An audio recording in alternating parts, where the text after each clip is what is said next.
gamers? This is Brandon and James bringing you gaming news. Let's get right into it. The third Borderlands game was released recently to some meh reviews. The original classic Schluter gameplay is back with 4 new unique characters and over 1 billion different weapons. However, though, multiple bugs have been reported and some even game-ending. Now, while it does have hours and hours of content, it's clear that Borderlands 3 at the moment is not a fully polished game and has some errors. The 6th and hopefully final Gears of War game came out recently, Gears of War 5. It's the 6th game in the series, keeping to the over-the-shoulder style gameplay, with chainsaws and fighting monsters or whatever those things are. While I'm not a big fan of this series of games, I can't deny the praise it gets and popularity. Gears 5 released to great reviews and had over 3 million players its first weekend, which I gotta say is pretty good.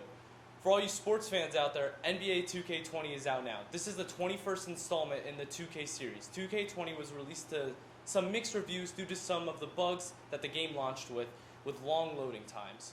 However, new this time around is the WNBA. That's going to do it for recently released games. Now for some new upcoming game.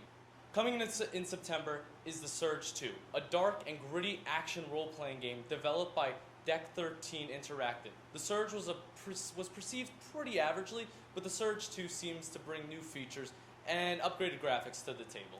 Like clockwork, a new FIFA game is coming out on September 20th on all platforms. The game features improvements to mechanics and adds new game modes such as Volta. Volta is a highly anticipated street soccer mode that has been absent since the 2012 title FIFA Street. Ports of Ori and the Blind Forest and Dragon Quest XI are coming to the Switch this month as well. This month is pretty underwhelming, but the exciting releases in the months to come are going to make this month pass by fast. In gaming news, Kojima recently showed off new Death Stranding gameplay at Tokyo Game Show, and it still has people asking, what do you do in this game?